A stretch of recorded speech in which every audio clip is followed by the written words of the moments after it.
अस्सलाम वालेकुम साथियों। बिहार में असदुद्दीन ओवैसी की एआईएमएम पार्टी इस वक्त पूरी मजबूती के साथ चुनाव की तैयारी कर रही है।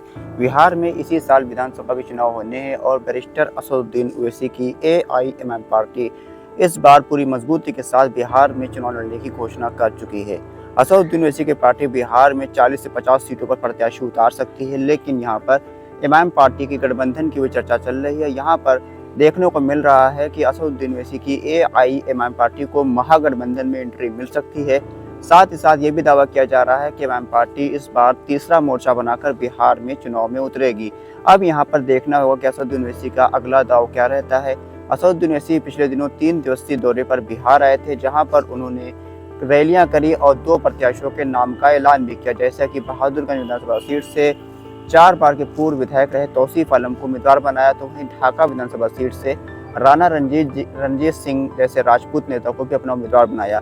तो अब असदुद्दीन ओवैसी की रणनीति पूरी तरीके से बदली हुई नजर आ रही है और असदुद्दीन ओवैसी इस बार बिहार में एक बड़ी रणनीति के तहत काम कर रहे हैं। असदुद्दीन ओवैसी की पार्टी बिहार में पिछले विधानसभा चुनाव में 5 सीटों पर बड़ी जीत हासिल करी थी, लेकिन 5 में से 4 विधायकों को आरजेडी में शामिल हो गए थे। इसको लेकर आरजेडी और इमाम पार्टी के बीच तल्खी देखने को मिल रही थी। हालांकि अब उनके बीच गठबंधन की चर्चा चल रही है, लेकिन गठबंधन की संभावना बहुत ही कम है। असदुद्दीन ओवैसी की पार्टी बिहार में अकेले अपने दम पर चुनाव लड़ने की तैयारी कर रही है। साथ ही साथ इमाम पार्टी तीसरा मोर्चा बनाने की कोशिश भी कर रही है, जैसा कि यहाँ पर छोटी छोटी पार्टियों को मिलाकर एक तीसरा बड़ा गठबंधन बनाकर बिहार में चुनाव में उतरने की तैयारी असदुद्दीन ओवैसी की पार्टी में है। अब यहाँ पर देखना होगा कि असदुद्दीन ओवैसी बिहार में पिछले बार जैसी कामयाबी हासिल कर पाएंगे या फिर इस बार असदुद्दीन ओवैसी की पार्टी का जो जादू इस बार नहीं चलेगा।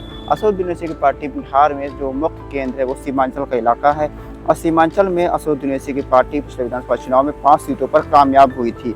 इस बार भी सीमांचल ही असदुद्दीन ओवैसी का मेन फोकस है और सीमांचल में असदुद्दीन ओवैसी की पार्टी पिछले बार से भी ज़्यादा मजबूत हो चुकी है और इस बार इमाम पार्टी कई और सीटों पर भी अपने उम्मीदवार चुनाव जिताने में कामयाब हो सकती है।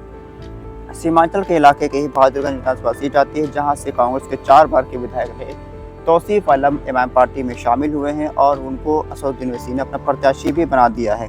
इसके अलावा ठाकुरगंज, किशनगंज, कोचाधामन, आमौर, भैंसी, जोकीहाट, अररिया, कटिहार, इन सब इलाकों में भी असदुद्दीन ओवैसी की अच्छी खासी पकड़ हो रही है और यहाँ भी कई बड़े बड़े दिग्गज नेता इमाम पार्टी के सिंबल पर टिकट चुनाव लड़ने के लिए तैयार हैं। अब देखना होगा कि असदुद्दीन ओवैसी कब अगले दौरा बिहार के अंदर कब करते हैं। हालांकि जो खबरें आ रही थी वो ये थी कि बकरीद के बाद असदुद्दीन ओवैसी बिहार का दौरा करेंगे। अब बकरीद के 3 दिन गुजर चुके हैं, आने वाले कुछ दिनों के बाद ही असदुद्दीन ओवैसी के दौरे का ऐलान भी हो सकता है।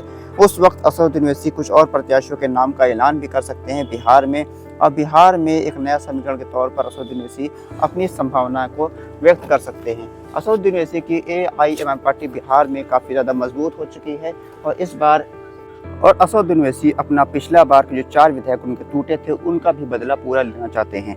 असदुद्दीन ओवैसी की इमाम पार्टी ने ये ऐलान किया था जब उनके 4 विधायक आरजेडी में शामिल हुए थे कि असदुद्दीन ओवैसी की पार्टी 4 का बदला 24 से लेगी। अब यहाँ पर असदुद्दीन ओवैसी उसी रणनीति पर काम कर रहे हैं और इस बार कोई कसर नहीं छोड़ेंगे असदुद्दीन ओवैसी अपना बदलाव पूरा करने के लिए। और जो 4 विधायक इमाम पार्टी को छोड़ कर गए थे उन चारों विधायकों का टिकट भी कट सकता है, उसमें से 3 का या फिर 2 का भी टिकट कट सकता है और संभावना तो पूरी ये भी है कि उन 4 में से चारों विधायकों का टिकट जो कटेगा या फिर ना कटे, लेकिन उन चारों विधायकों का चुनाव में हारना तय माना जा रहा है, क्योंकि आवाम उनसे काफ़ी ज़्यादा नाराज़ है।